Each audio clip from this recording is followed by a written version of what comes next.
entire community, but especially on our children.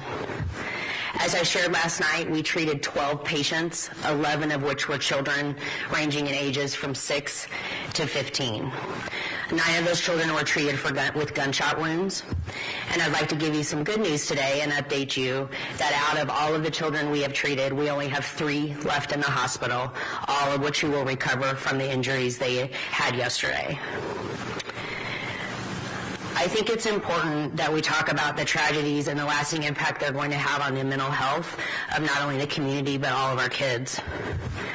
For those that were injured, those that witnessed it, whether they were present at the rally and parade or whether they watched it on TV, and especially for all of our first responders and all of our healthcare workers who were down there responding, whether in the event itself or afterward to the tragedy as they came. We had teams located at Adele Hall, and they executed flawlessly. I want to thank each and every one of them from the bottom of my heart for doing what they do best and bringing our A game. It's their commitment to the community, to the kids, and to every single one of us that makes this an amazing place to be, Children's Mercy and Kansas City. I want to make sure that the teams that were on site understand that the way those kids came to us, triaged beautifully, packaged, allowed us to treat every single one of them in a manner that nobody else can do. The tragedy in this community was met with strength, compassion, and absolute preparedness, and I could never have been more proud. Thank you guys for being here, and I'd like to introduce Dr. Stephanie Burris, who is our Chief Wellbeing Officer for our Center for Wellbeing. Hi, all. Thanks, everybody, for having me today. In the aftermath of yesterday, we know that our community is struggling, our kids are struggling, as is our healthcare workforce. No celebration should be ended in a violent act. As you may know, our healthcare workforce has been struggling for quite some time. COVID just brought all that to light. And so events like yesterday really bring home that we need to support our healthcare workforce. And that is part of my role and my team's role in the Center for Wellbeing, is making sure all of those first responders and all those amazing healthcare workers that responded yesterday with grace and dignity and to their best of their ability in their training. We are all grieving as you are. Many of our staff have young children, and they were concerned about where they were at and couldn't locate them. Yet they showed up and they took care of the kids in the best way they knew how. Now our role is to support them. We are all grieving and will grieve in different ways. Some are heartbroken today, some will be heartbroken next week, some will be in a month. And we have resources here to help them, and that's what makes Children's Mercy so magical, is that we have those resources. We have our team on site offering in-person and virtual one-to-one support sessions. We have our wonderful facility dogs that we are blessed to have that are here providing staff support and comfort, as well as many other resources available. Now I want to introduce Dr. Shayla Sullivan, who is a child and adolescent psychiatrist here at Children's Mercy in our developmental and behavioral health. Thank you all for being here.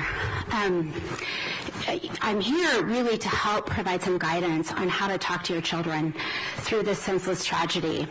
And I want to just acknowledge that I don't have any magic. I don't have any magical words. I struggled with this conversation with my own children last night.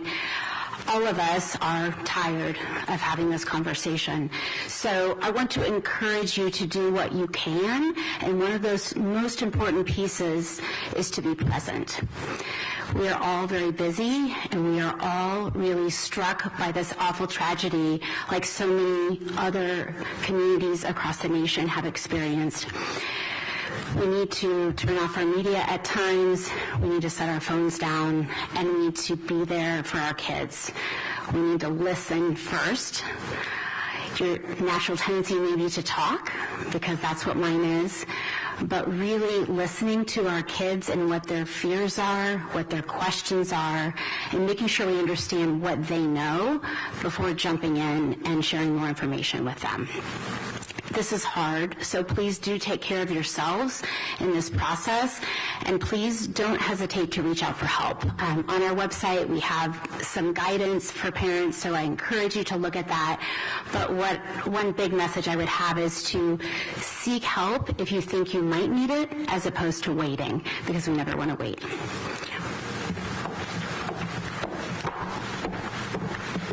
All of the resources that we've talked about are available on our website for those of you who are watching, and are available for our team as well.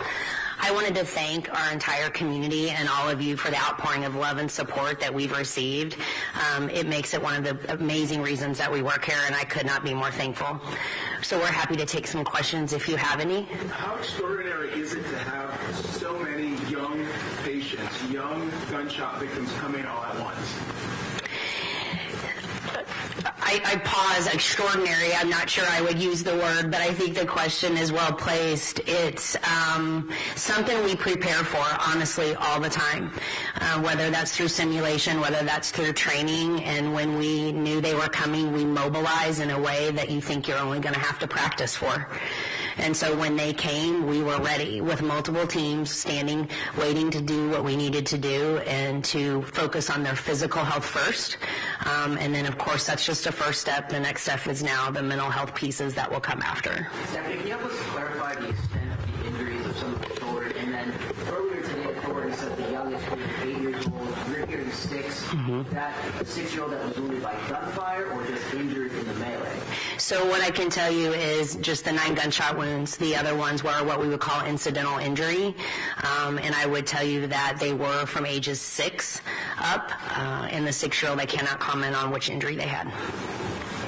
You mentioned the struggling workforce in the past. Can you speak to if that played a role at all in what happened? I know obviously you said that the teams were ready and they mobilized and they were active, but could it have been improved if there were more medical staff on hand, or can you just comment about the struggling workforce in general at your hospital? Sure, I'll have Steph comment on that and I can add to that. Thank you. I don't think that our first responders and those that took care of any of the patients in the hospital could have done any better. As Stephanie said, we're armed and ready to go, and they did what needed to be done. When I say struggling, they're struggling just like you and unbelievably heartbroken that this happened in our backyard. And we all train for this. We're all prepared to take care of these children, but it doesn't negate the fact that it's still not normal for people to see many, many people wounded by gunshots. And so they are really struggling emotionally, not struggling showing up for the kids. They did their job to the fullest.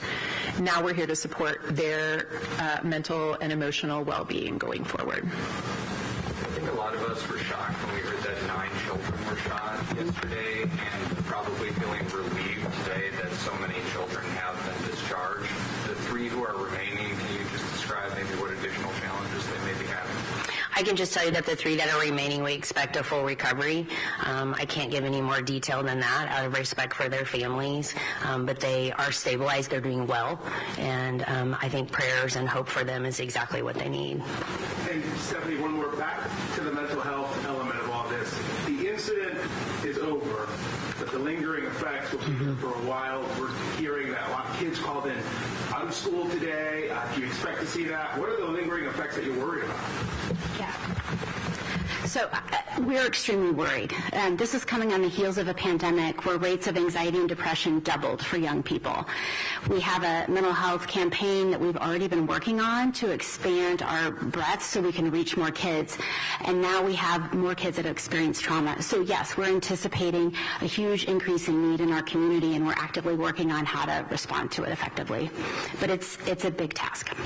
Stephanie, since you're speaking for the families here, what can you tell us about what they've been telling you, what they've been feeling, seeing their kids in this situation that, frankly, no parent should ever have to see their children in? Right. The comments that we've received so far of thanks from them at this point, I want to go back to a comment I made last night and how they feel and how we responded. They're fearful. They're scared, and what they need from us in the community is support and reassurance that the first step that we can give them is back to physical health, and the next step that we'll offer is back to mental health, and how do we work to make that child and their family whole again.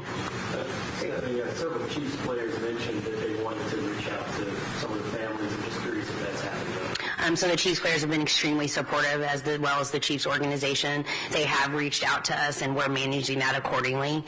We want to make sure that we're focusing on our patients and our kids and families first, then our staff, and then we will have them help with that.